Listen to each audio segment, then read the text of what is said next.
and it is the Grand Modi Roadshow that is continuing for the last couple of hours. It is going to carry on for another couple of hours.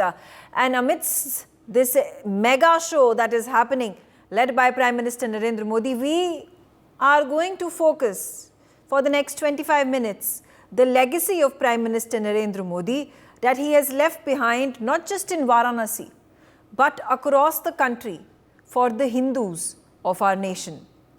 Joining me on the telecast right now is Venkat Narayan, senior journalist. Thank you for joining us, sir. And when I talk about the Modi legacy for Hindus, I talk about not just a Modi that presents himself as a spiritual being, as somebody who's connected to the gods, to the Hindu religion and culture, but also the very reason that he is the Prime Minister, he is the leader, he is the best administrator of the country. When he goes to Ayodhya, he not just builds the Ram temple, he ensures that there is infrastructure, there is connectivity, there is growth and economy and the GDP that allows for the economic prosperity and growth of Ayodhya. Something similar what was witnessed in Kedarnath after the 2013 floods that had happened. There was reconstruction activity and development programs that had been launched under the leadership of Prime Minister Narendra Modi. They were worth crores and crores of rupees. When we take a look at Kashi Vishwanath and Varanasi, it has been a complete metamorphosis of how Varanasi used to be like in 2014 versus what it looks like in 2024, whether it is roads, rail, airports.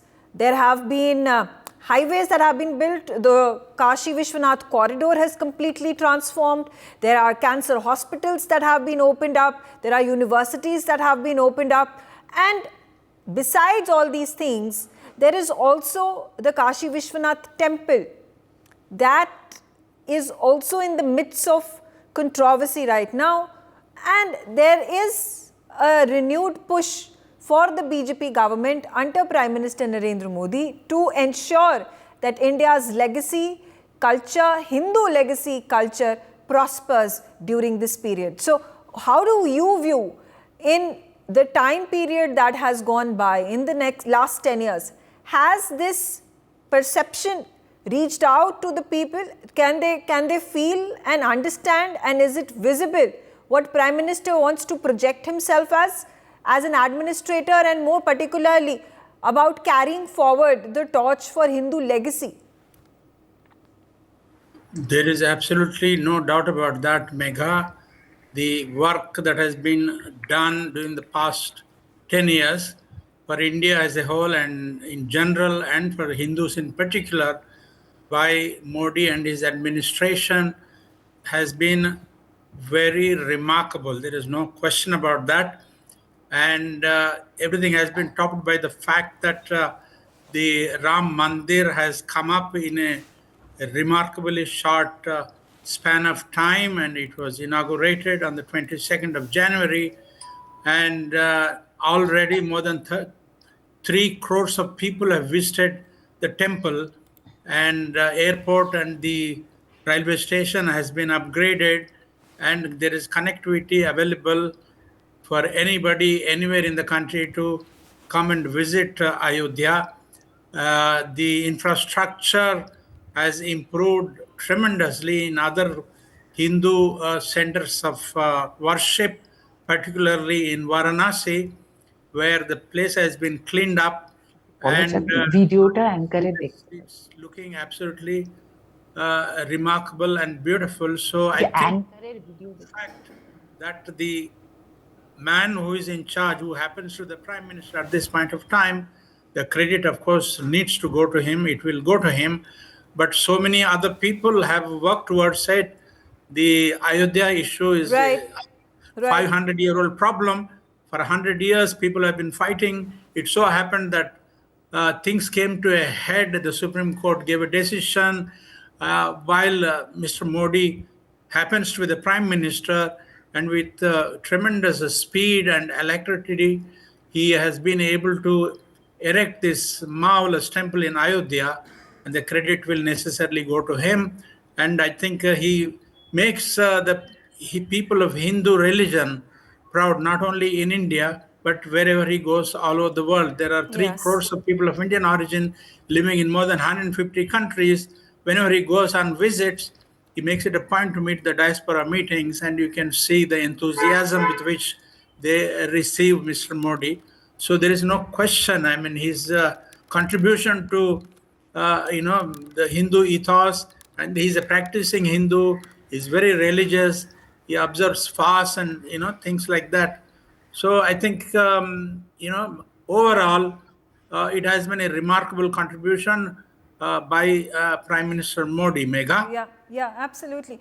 I'm going to like to build a contrast over here, and Abhishek Banerjee, if you will, delve into this point of when the first Prime Minister of our country, Pandit Nehru, would deliberately stay away from religion. So much so, when the Somnath temple was being inaugurated, there was Rajendra Prasad, the first Prime Minister of our country, who wanted to go and visit the temple and pay his obeisance, and to which an official letter went from the Prime Minister saying that if the President wants to go to the temple, it should be on his own accord, on an unofficial visit, and not as the President of the country. To what the Prime Minister of our country currently portrays himself and embodies himself, to be a true Hindu, not shy away from going to temples, not just go to the temples, pay his obeisances, offer the prayers, but also to build the infrastructure around the Hindu pilgrim places in the country to further increase their popularity, to further increase the number of footfall that happens of the pilgrims, not just within the country but across the globe, and in being able to accommodate this large amount of tourism in the country, in these regions, whether it is Ayodhya or Varanasi or Kedarnath or the Ramayana circuit that he at this point of time has launched as well just a couple of years ago. This is a step in building the economies of these regions. And how do you think this is a political step, an ideology that has been well thought out for Prime Minister Narendra Modi versus the ideology that Pandit Nehru carried forward during his era of the 15-20 years that he had been Prime Minister of the country? Yeah. So what I would say is that basically comes the hour, comes the man. Now, you pointed out about Nehru. See, the contrast with Dr. Rajendra Prasad. See, at that time, even inside the Congress, there were 2 essential schools of thought. One group that had a lot of colonial baggage, and along with the colonial baggage, Nehru also was very influenced by socialism and leftism. And what we have is, let us remember one basic thing. Prime Minister Narendra Modi is the first Prime Minister of India who was actually born after independence. So he comes with absolutely zero colonial baggage. And what I see is that I see the Ram Temple, the inauguration of Ram Temple, as the culmination of everything that has been achieved over the last 10 years. Now, if you think about the Hindu religion, what is truly remarkable about the Hindu religion? If you look at all the great religions of the world, no disrespect to any other religion, but Hindus are one religion that explicitly worships prosperity, Lakshmi. So over the years, over the colonial years and many, many years of domination, there was this idea that was created that the natural state of an Indian Hindu is to be poor. But that's absolutely not the case, because we are the religion that actually worships prosperity, Lakshmi. So now if you see, when Prime Minister Modi came in, India was the 11th largest economy. And today, India is the 5th largest economy. And I don't know if you have seen this. Just 3 days back, there was a report in Deutsche Welle, that's the media arm of the German government, reporting that the Japanese are now feeling insecure because India will become the 4th largest economy, surpassing Japan next year. And by the way, I should point out that after that, it will be the turn of Germany, which will surpass in 2026 or 27. So no disrespect again to Japan or to Germany. But honestly, 10 years ago, I would wonder when this day would come, when a country like Japan or a country like Germany would feel jealous of us. Now, Okay. that's the rise of India on the world stage. Yeah, And okay, what fair enough. Fair enough. But here are talking about bringing back our conversation to the Hindutva pitch that is carried forward by the BJP and particularly Prime Minister Narendra Modi. Now, Gargi Nandi Roy, there would be some critics and the opposition targeting and attacking Prime Minister for being for playing quote unquote polarizing politics, religious polarization, communalization. But is this really communalization? Because while on one hand there has been development that has happened in all spheres of life for all communities, whether it is Muslims, scheduled castes, scheduled tribes, women, Dalits, the poor, the farmers, the youth, and on the other hand, parallelly, there has been this sentiment of bringing back India's heritage, India's legacy, Hindu heritage, Hindu legacy, our history, how we were born, what is the essence of Hindus and Hinduism, which had been shrouded, which had been kept aside because it had been taken over by the post-British era colonialism, the mindset of Indians in our infrastructure, in our way of education, in the way of how offices function, corporates function, government offices function, versus the narrative that has now been shifted, brought to its head, where the leadership says and people feel that we are proud to be Hindus, we are proud to be Indians, we are no longer under the shackles of the British era 75 years after they left the country. We are proud to talk in our mother tongue. We are no longer shy and humiliated if we end up speaking in Hindi or in Marathi or in Gujarati or whichever vernacular language the state that you come from. Thank you for inviting me. I think, what we see today, yes, a Hindu resurgence. And Abhishek, just before me, spoke about the colonial mindset. And I will say, Megha, that in last 10 years, this decade, we have seen a mental decolonization in this country. Vivekananda had once said that Hinduism is a treasure trove of knowledge gathered over centuries by our rishis.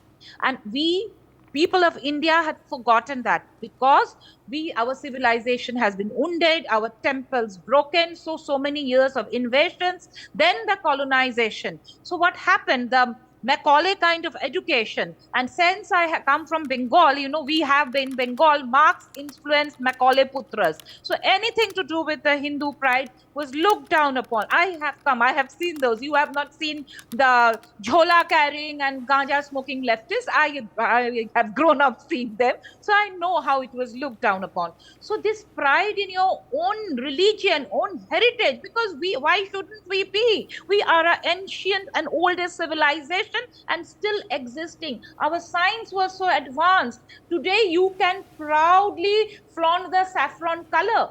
And since I come from Bengal, I remember what Rishi Aurobindo had said in his speech, the famous Uttapara speech, where he said, when it is said that India shall rise, it means that Sanatan shall rise. When it is said that India shall be great, it means that Sanatan shall be great. It is with and by dharma that India will extend and expand itself over others.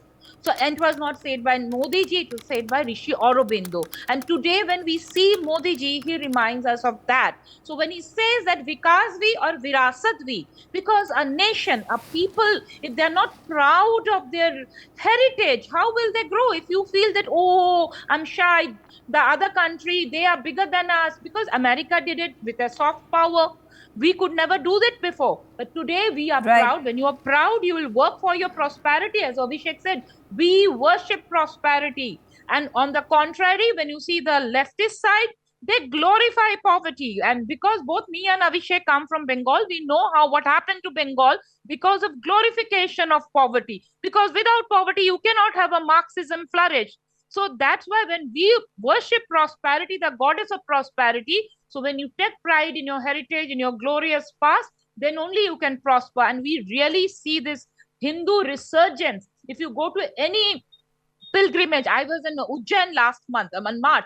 What kind of crowd, the Ujjain corridor, the Benares corridor, I think we are very fortunate to witness it. And Ram Temple, obviously, 500 years. And Megha, let's not forget, our civilization, as I said, has been wounded. For thousands of years, our temples are brought down. If you see, Sitaram Goel said 30,000 temple, and we never fought to reclaim our history. So with the Ram temple reconstruction, I think it is the first time we have reclaimed our history, and we as a generation are fortunate to witness this. That much I can say. So Okay, I think this Hindu resurgence will take India to another height. Okay, absolutely, absolutely. Venkat Narayan, now, I don't know if religion has got to do anything with it, the way opposition crowns to connect the outreach that has been done, the work that has been done by Modi, by the BJP, whether it is about Ram Mandir or you talk about Varanasi and Kashi Vishwanath, there have been temple visits that have been made by the Prime Minister down south as well.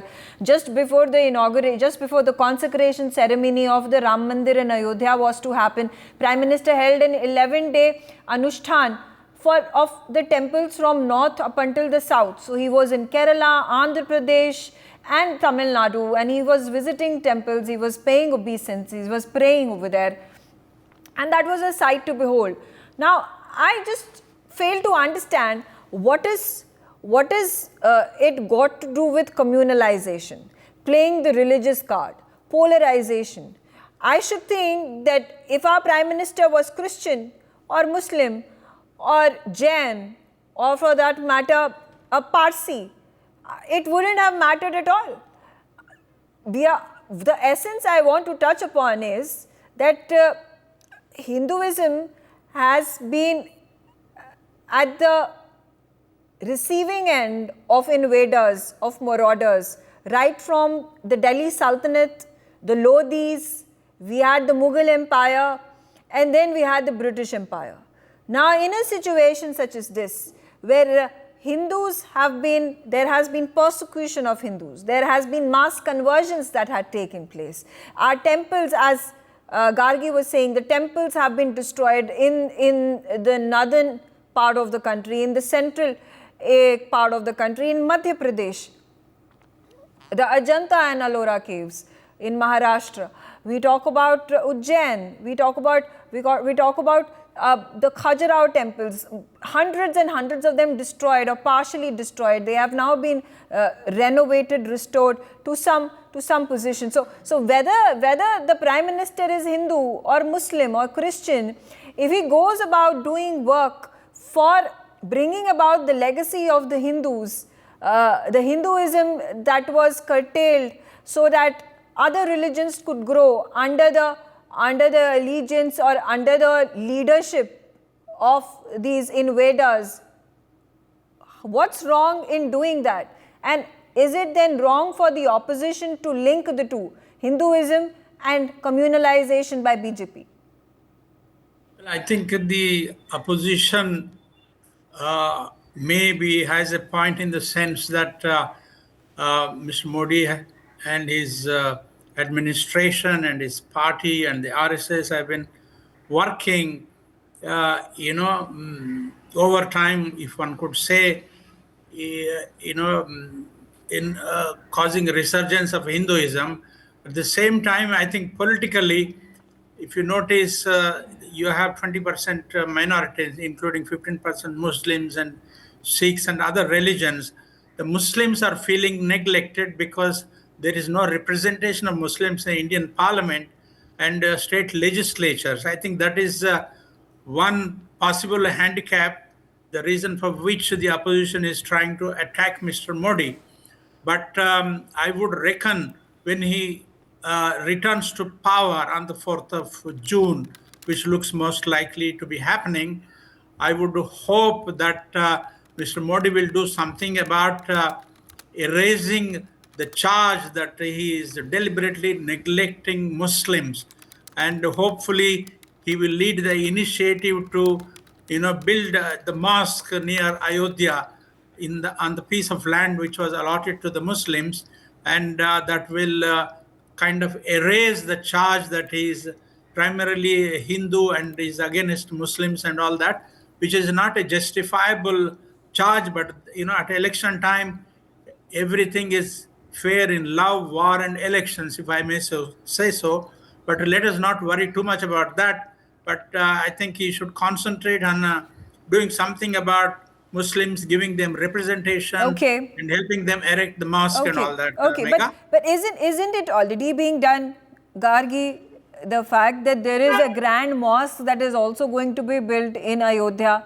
There are at this point of time proposals being made that if the Gyanvapi dispute were to be resolved and there was a Kashi Vishwanath temple that was going to be built in its place, there is going to be an equally grand mosque that is going to be built in Kashi, in Varanasi. There are similar disputes that are taking place in Mathura, and the same kind of a resolution and truth and reconciliation that is also being discussed about, that is also being proposed. When we talk about the Ramayan circuit that has at this point of time been pushed further and it has been implemented, there is at the same time the Dargah circuit that has also been proposed and then is going to be worked upon. And then when we talk about how the other religions, whether it is about the Kartarpur Sahib, that corridor that has been opened up under Prime Minister Narendra Modi leadership, or when we talk about the Buddh circuit that has been opened up, where there were a number of, and in Uttar Pradesh, just a couple of years ago, there were saints and seers from across the subcontinent.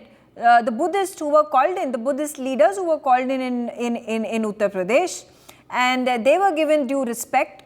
There was this entire seminar that had been held, and there has in fact been a Buddhist circuit that has now been created, not just within the country but within the subcontinent. So which religion has been left behind by the BJP and by Prime Minister Narendra Modi for the opposition to come out and say that, listen, Muslims are at this point of time disgruntled, that Muslims are living under fear, that not enough is being done for the Muslims? Because they say the opposition has to say something, and the best thing they think, I think, Megha, to scare the Muslims. They think they can divide and they can get vote. But there are many Muslims today, especially Muslim women. There are Muslim women, they know what Prime Minister has done for them. So they are voting. Maybe they are not telling in their families, but they are voting. In constituencies, we have seen where Muslim majority, BJP would not have won if Muslims would not have voted for BJP. And I think nobody has done so much as Mr. Modi has done for the Muslims. See, if we see the welfare schemes from the PM Awas Yojana, whether the toilets, the electricity, nowhere any discrimination has been made. As per the people there, their requirement, it has been given. Then money for the Muslim girls who complete graduation before their marriage. So much. The Mudra loans, if you see how many Muslim people got the Mudra loans. So this is a very wrong accusation. And what we are seeing in Ram temple construction in many other countries, if you see, where signs of colonization were removed, never again. In Spain and all, where mosques were brought down to build churches again, because you have not seen that again the mosque was rebuilt somewhere else. It is the greatness of the Hindus. I will rather use the word pluralism than secularism, Megha, because the word secular has been so misused. It has become almost synonymous with appeasement of Muslims. As Hindus, we are the most pluralist religion. This country is secular because the majority of the population is Hindu. We do not discriminate, and the Prime Minister does not discriminate, but the opposition has to say something to scare the Muslims. Yes, the mosque is getting rebuilt. Tell me one example in history where any sign of colonization or invasion was brought down and then they were given a separate space. It has not happened. It happened in our country. And if something like that happens in Varanasi, which I think should happen because that is Varanasi and Mathura, this is our like ancient sites of our Hindu religion, I think they will be given separate space for mosque. Though, if it is not, because if you are just an invader, they should not, but okay, it is the greatness of the Hindus because we are pluralistic. And let's not forget, because we are the religion where we say, कि सर्वे भवन्तु सुखिना सर्वे सन्तु निरामया सर्वे भद्राणि पश्यन्तु मा कश्चित् दुःख भाग् भवेत्. So when we believe in this, the Prime Minister believes in this. So it's a very, very wrong accusation. And when they talk about the representation, how much representation Congress had? Now, if somebody said there are homosexuals in the country, then you will say, okay, this is the percentage of homosexuals. You should have so much in parliament. You cannot have like that. When you give ticket to somebody, you have to see the winnability factor. Okay. How much did, Okay. if you see the history, how much representation in Congress Muslims, how many people, how many Muslim people in Congress had given? So Okay. this is a very wrong accusation, Okay. and Congress is Okay. very good in telling this kind of so lies. trying to understand from here, when there are narratives that are being peddled about the Congress wanting to bring in the caste census, Congress wanting to do a wealth redistribution survey, it wants to bring inheritance tax, and when there has been a precedent that has already been set under the UPA to give first preference to the Muslims, when there has always been minority appeasement from the side of the Congress, and therefore the fear amongst the masses would be quite logical when they are to think that, listen, if the Congress were to come to power, it will then do a caste redistribution,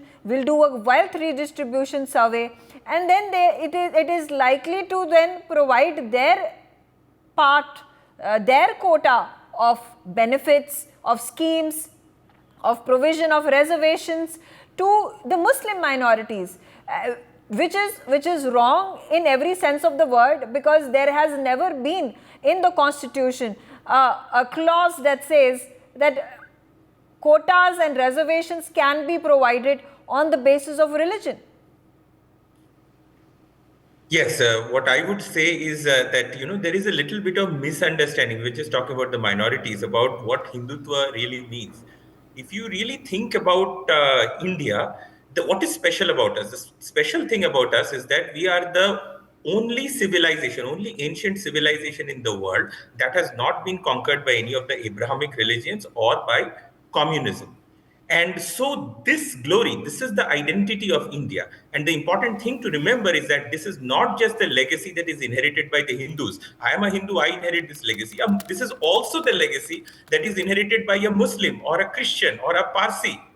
Ram sabke hain. And one thing that I would point out is people say there is vote polarization on the ground, but if you look at the 90s, if you look at the 80s, there was much more religious and communal violence. That has actually come down in the Modi years. So on the ground, at some level, I believe even the minorities are realizing that something is changing about this country, and they are equal stakeholders in this country. This is very important. As you can see, the welfare schemes, there is absolutely no discrimination. So everybody is going to have equal citizenship. This idea of India as a minority plus majority nation, this was a British kind of worldview. And the time for that has completely passed. So, and that is what Hindutva really is. It is about binding the nation together with equal legacy for all. That is the most important thing. And now, as you can see on the ground, the violence has come down. There might still be polarization, but this is just a step towards people truly coming together. At least we're not fighting anymore. You saw that the Ram Temple was built. Remember, in the 90s, there was tremendous violence over this. Now the Ram Temple has been built. Not even one window was broken. And we should see how much we have achieved instead of worrying about, like communal polarization. Look what was achieved. The Ram Temple was built and not even a window was broken anywhere. No, absolutely. That's great. Absolutely. The kind of narrative peddling, the fear psychosis that is spread by certain politicians, by the opposition, is not being bought by India, is not being bought by the people of the country, whether it is Muslims or whether it is Hindus. As an example that has been set and at this point of time in all its glory, which is the Ayodhya Ram Mandir. I thank all of you for joining me on the telecast. And on that note, I slip into a short break. Stay tuned for our rolling coverage of this grand road show that is being held by the Prime Minister today. For more such videos, subscribe to the NewsX YouTube channel, hit the bell icon.